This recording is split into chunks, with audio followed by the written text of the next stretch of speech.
પહલગામમાં હુમલાના આકરા પડઘા બારડોલીમાં પણ જોવા મળ્યા છે। દેશભરમાં આક્રોશનો માહોલ જોવા મળ્યો છે। હિન્દુ સંગઠનો દ્વારા આતંકીઓનું પૂતળા દહન કરી ઉગ્ર વિરોધ કરવામાં આવ્યો છે। રાજમાર્ગ પર મુડીટ સર્કલ પાસે કરાયો છે ભારે વિરોધ। આતંકવાદીઓ સામે કડક પગલાં ભરવા હિન્દુ સંગઠનોની સરકાર સમક્ષ માંગ સામે આવી છે।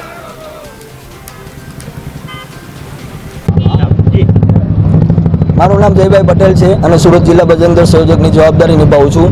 આજ રોજ જે કાશ્મીરમાં જે પહલગામમાં જે ઘટના બની, હિન્દુઓને એનો ધર્મ પૂછીને મારવામાં, ગોળી મારવામાં આવી, કપડાં ઉતારીને ખતના કરેલા છે કે નહીં એ જોઈ જોઈને ગોળી મારવામાં આવી અને જે લોકોએ કલમા પડ્યા એને છોડી દેવામાં આવ્યા, એ ઘટનાનો સખત વિરોધ બારડોલી ખાતે કરવામાં આવી રહ્યો છે। આતંકવાદીનું પૂતળા દહન કરવામાં આવી રહ્યું છે અને શ્રદ્ધાંજલિ મૃતકોને શ્રદ્ધાંજલિ આપવાનો કાર્યક્રમ રાખેલો છે।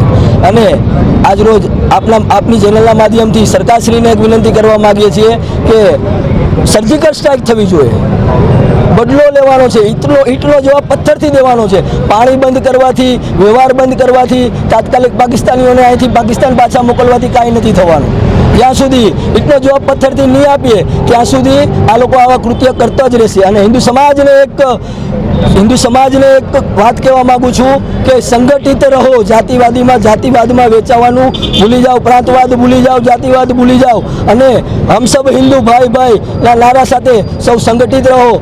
યોગીજીએ કીધેલું છે ને કે બટેંગે તો કટેંગે, એ વાત યાદ રાખો। જબ જબ બટા હિન્દુ તબ તબ કટા હિન્દુ। જય શ્રી રામ।